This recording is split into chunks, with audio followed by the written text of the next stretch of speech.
everyone! So it's happening again. It's my September favorites. And I had a lot of favorites this September. I feel like I don't usually have this many favorites, but I did. And there's a teeny tiny little beauty section. It was mostly non-beauty favorites. So let's get right on into it. Also, sorry if I sound really stuffy and if I'm sniffling and if I'm quiet or loud. I can't really hear very well out of my ears right now. And I'm going to start with the beauty stuff because it's the smallest section. So the first thing that I have been absolutely obsessed with this month is my Tweezerman Rose Gold Eyelash Curler. I got this at Sephora, I'd say in the beginning of September, maybe a little bit before that. But I've always been using a Revlon eyelash curler for ages. The one that's kind of like gunmetal gray and has the red squishy plastic bit. I don't even know what you would call that. But I just felt like it wasn't doing that great of a job, and curling my eyelashes is something that I do every single day. Whether I'm wearing mascara or not, usually I am, but like if I just want to look a little bit better, I curl my eyelashes, throw on some concealer, some blush, and I go. So I was like, you know, if it's something that's that important to me, I should probably invest a little bit of money into it. So I figured Sephora would probably be the best place to go to find a really good eyelash curler. And I was right, I found this one, and I mean the fact that it's rose gold is just like the icing on the cake. I absolutely love rose gold.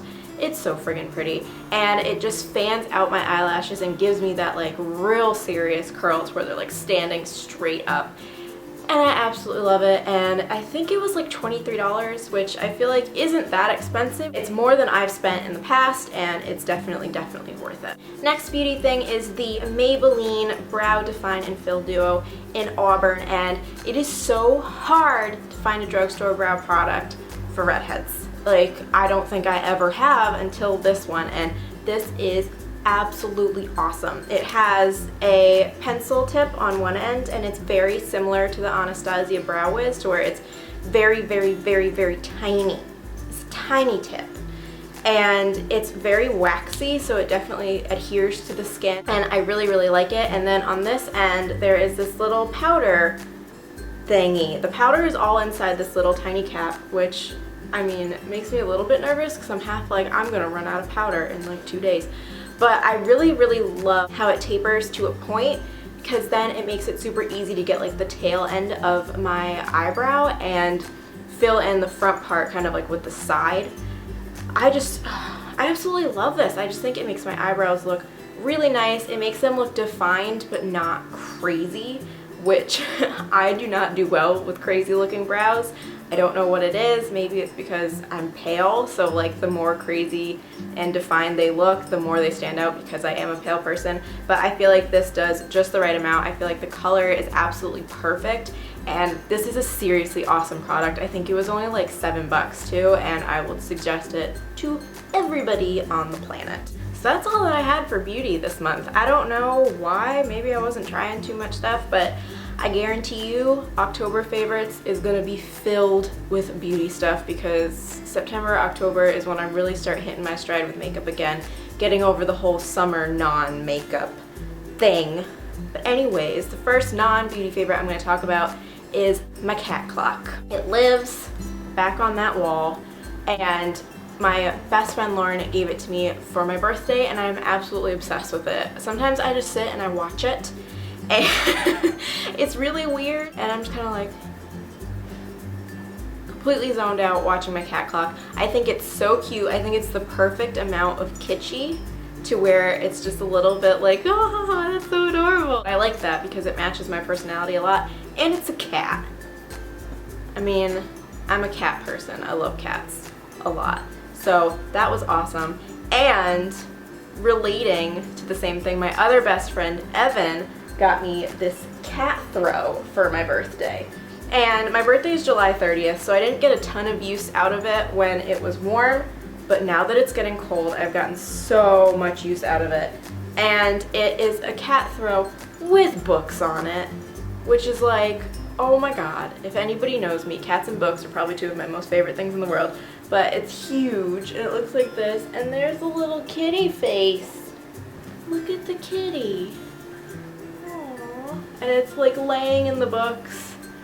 And the books all have like appropriate cat themed names, like A Tale of Two Kitties instead of A Tale of Two Cities, and it's so cute and I just absolutely love it. And probably noticed that it kind of hangs out on the back of my couch during most of my videos, but I decided since it's fall I'd bring out this very festive fall blanket that I have. I love this Pendleton. It's my boyfriend's, it's not mine, so I will not claim it, but I think it is absolutely beautiful and so fall appropriate. So this throw, oh, it's just so warm and I love it, and I use it every single day while I cuddle up on the couch and watch my cat clock in the corner. The next thing that I have been using a ton this month is my Nalgene bottle. It is a 32-ounce Nalgene, and I got the small opening. It comes with like a bigger one where you can also get a mouthpiece to go into it, but I just thought this was way easier just doing it like that, and it makes sure that I drink water throughout the day because I know exactly how much is in this bottle, and plus it's a big bottle. It's not like a tiny, little 16-ounce bottle. It is 32 ounces, and I should be drinking 2 of these a day. I don't usually. I usually drink maybe 1, which is really, really bad, but I've been trying to drink more. During the summer, I was definitely drinking a lot more than 1. I was usually drinking about 1.5, but since it's gotten a little bit colder, I haven't been drinking as much, but I definitely have to. And this thing is awesome. It is BPA free. It is plastic, but it is BPA free. It's dishwasher safe, all that cool jazz, and I just love it. It makes sure that I drink water and it keeps me healthy and alive, because you would die if you didn't drink water. My next favorite is the book Outlander by Diana Gabaldon? I have no idea how to pronounce her last name, but I watched the show before I read the book, and I kind of like doing it like that because I did that with Game of Thrones with the first season, where I watched the first season and then I read the first book, but then I read the second book before I watched the second season, and I just didn't enjoy the second season as much as I thought I would because I kind of already knew what was happening, and so it wasn't as exciting and blah blah blah blah blah. The book and the show are perfect mimics with each other. Like with Game of Thrones, they did kind of stray away from the book a lot, but at least with the first book, they are adhering a lot. If you didn't know, Outlander is about a woman named Claire Randall who in 1945 went to Scotland with her husband, kind of on a little bit of a vacation. They had just gotten out of the war and they wanted to kind of rekindle. They visit this standing stone circle very similar to Stonehenge called Craignadoon, and while they're there they witness almost kind of like, not a seance, but like a Wiccan pagan thing, and Claire decides to go back later that day and she ends up hearing screaming coming from one of the stones. So she walks closer to the stone and then finds herself transported back to 1743. And it's her adventures and her kind of like trying to figure out first of all, what happened, and secondly, how to get home to her husband. And there is a character named Jamie who, in the show, if you've watched the show, it's played by a very beautiful man, but he kind of throws a wrench into some of her plans, and I'm just going to stop it there. And that's kind of the first book. This is a series. I think there's 7? 1, 2, 3, 4, 5, 6, 7, 8. There's 8. Ooh, that's awesome. So I have just absolutely been loving this book. I'm about halfway through. I do know already what happens, but as a bibliophile, I really like going back and reading what I've already watched. So it's definitely a great book. I definitely suggest both the book and the show. My next favorite is this coffee. It is the Wicked Joe Jamaican Me Crazy flavored coffee, and it is Kahlua, caramel, and vanilla flavored. And first, I just want to smell this. Smell it. It smells so good. We have this at my job, and I pretty much drink it daily there, but I kind of wanted some for home, so I decided to get it, and this is just so amazing. It smells really good. I have a Keurig, and I have those little refillable K-cup things, and I've been putting it in there, and oh, it's just so delicious. It's brewed in Maine, which is very close to me. I am in New Hampshire, and it's so tasty. That's pretty much like all I can say about it. Is it's so friggin' good, and you should check it out if you can get your hands on it. Apparently September was a radish scented month for me.